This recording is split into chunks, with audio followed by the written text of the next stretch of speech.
Sir astrology के बारे में आपका क्या ख्याल है? एस्ट्रोलॉजी के बारे में? हाँ। एस्ट्रोलॉजी एक इल्म है, लिमिटेड इल्म है। मैंने पहले अभी बताया, आज शुरू यहाँ से हुए थे इल्म से। जिस तरह मुख्तलिफ इल्म है, इस तरह एस्ट्रोलॉजी भी एक इल्म है सितारों का। But is it forbidden Ram? हाँ, नबी करीम सल्लल्लाहु अलैहि वसल्लम ने मना फरमाया है ज्योतिषियों के पास जाने से, प्रेडिक्शंस करने वालों के पास जाने से, फ्यूचर का पता करने की, क्योंकि आपका तवक्कुल होता है अल्लाह पे। और आप पहले से जो भी पता करना चाहते हैं, इनमें से किसी के पास इल्म पूरा नहीं होता।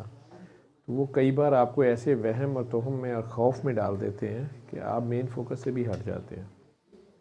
ठीक है, जो होना है वो हो के रहना है। अल्लाह ने अगर ख़ुद उसे छुपा के रखा है कि मैंने कल ज़िंदा होना है कि नहीं होना, ठीक है, तो उसमें हिकमत है। मैं खुदा न खास्ता किसी बीमारी में आ जाता हूँ, किसी ऐसी सिचुएशन में आ जाता हूँ, कोई ऐसा ज़ख्म एक्सीडेंट हो जाता है कि मुझे नज़र आ रहा है कि मैंने इतने घंटे या इतने दिन या कुछ देर ही हूँ, मैं वॉर की सिचुएशन है। अदरवाइज़ जब ऐसी सिचुएशन ना हो तो कई लोगों की सडन डेथ होती है, या यूँ समझ लें कि और भी फ्यूचर का जो अगले लम्हे का, आज से 24 घंटे बाद मैं क्या कहाँ हूँगा मुझे नहीं पता। इसमें हुस्न है, ठीक है। आपको उम्मीद है कि अभी टाइम है, लेकिन आप कोशिश कर रहे होते हैं अल्लाह की तरफ, और एक खाम खा के खौफ में हाथ छोड़ के नहीं बैठे। आप अपनी काम कर रहे हैं दुनिया में, जब तक रहना है तो आप काम कर रहे हैं।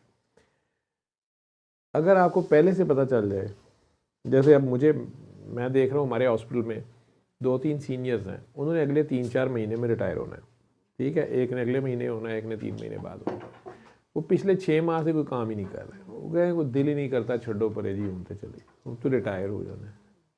कई लोग होते हैं वो लास्ट डे तक वैसे ही काम करते हैं, लेकिन मेजॉरिटी को अगर यही पता चल जाए कि बस फलां काम ख़त्म हो जाना है। एक कज़न मेरे की रिसेंटली डेथ हुई, उन्हें डॉक्टर्स ने कनाडा में बताया जी आपने 3 महीने ज़िंदा रहना, आपकी बीमारी जो है ये बहुत ज़्यादा फैल गई हुई है, आपको पता ही नहीं चला, तो आपके पास 2-3 माह है। मकसद उनका ये था कि उन्होंने कोई विल लिखनी है, कुछ करना है, वो कर ले।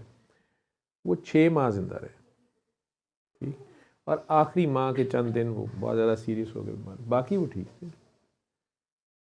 तो आप एस्ट्रोनॉमी से जब पते कराने निकलते हैं, आपके वो काम एक आध जब हो जाता है तो आपका और ट्रस्ट या तो उस बंदे पे बन जाता है, आप उसके पीछे या इस इल्म के पीछे भागना शुरू कर देते हैं।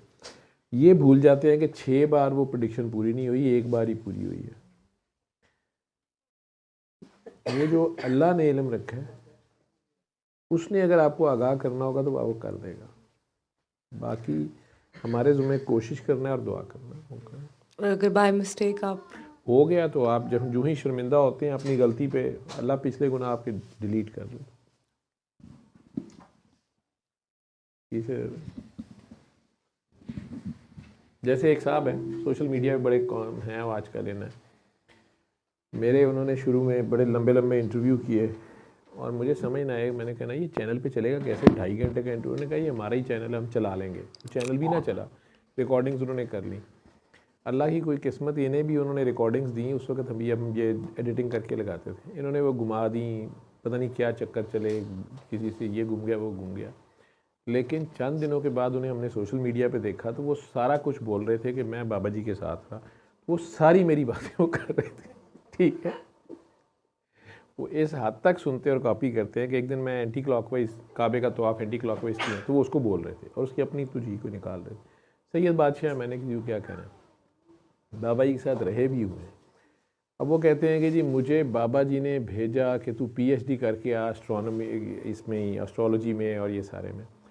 मुझे पता है कि बाबा जी इस इल्म के कितने ख़िलाफ़ थे, इल्म जफ़र इल्म रमल को मानते थे, इल्म है। बाबा जी इल्म के बंदे ही नहीं थे, और अगर कोई खुद ही गया तो और बात है। ये वो लोग हैं जब बाबा जी जेल गए तो ये सब छोड़ के भाग गए थे। अब जब बाबा जी का तारुफ दुनिया के सामने किसी और तरह आया है, उनके असल काम की रंग खुलने लगे हैं, तो अब हर कोई क्लेम भी करना शुरू हो गया कि वो बाबा जी के साथ में, ठीक है। और वो यही बातें कर रहे होते हैं, ठीक है। और कई ऐसी चीज़ें होती हैं कि वो मुझे कई बार कोई क्लिप भेज देते हैं बच्चे, मुझे हंसी भी निकलती है सारा। लेकिन पिछले दिनों एक दो ने उनका क्लिप शेयर किया हुआ था मेरे क्लिप के साथ ही, और मुझे नहीं पता था, तो वो एक आध बंदे का फ़ोन आ गया कि सर इनका फ़ोन नंबर दे दें, मैंने इनसे हिसाब लगवाना है। मैं कहा किसका नंबर मांग रहे हो? ये जो आपके साथ सूरह रहमान का काम करते हैं। मैं कहा मेरे साथ कौन ऐसा है जो हिसाब लगाना शुरू हो गया? तो उन्होंने जब एक क्लिप भेजा, मैं कि ये किसने, वो उन्होंने बताया तो वो हमारे ही किसी काके काकी ने शेयर किया हो।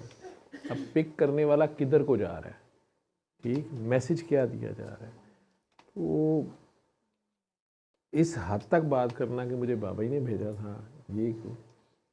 हर एक की अपनी अपनी इज्जत ले ली। बाबा जी को मैंने कभी इन फैक्ट शरीयत से एक सेकंड इधर से उधर होते नहीं देखा। रहे वो हीरा मंडी जैसी जगह है, काकियाँ उनके गले लगी होती थी, सारा कुछ। लेकिन शरीयत मोहम्मदी किसी को क्या पता होता है, तो उनकी जो वो कहते हैं ना निगाह का आदिल वासिफ साहब, कि आपकी नज़र में आपकी बेटी और दूसरे की बेटी बराबर हो, और वो आपके लिए दूसरों की बेटी, वो भी बेटी हो आपकी, आप उसे गलत रास्ते पे डालने की बजाय हतुल इम्कान कोशिश करें। जो स्पेशली बाबा जी की ड्यूटी, ये जो कैफियत वाली काकियाँ हैं, काके को तो आप हैंडल कर लेते हैं, काकियाँ जो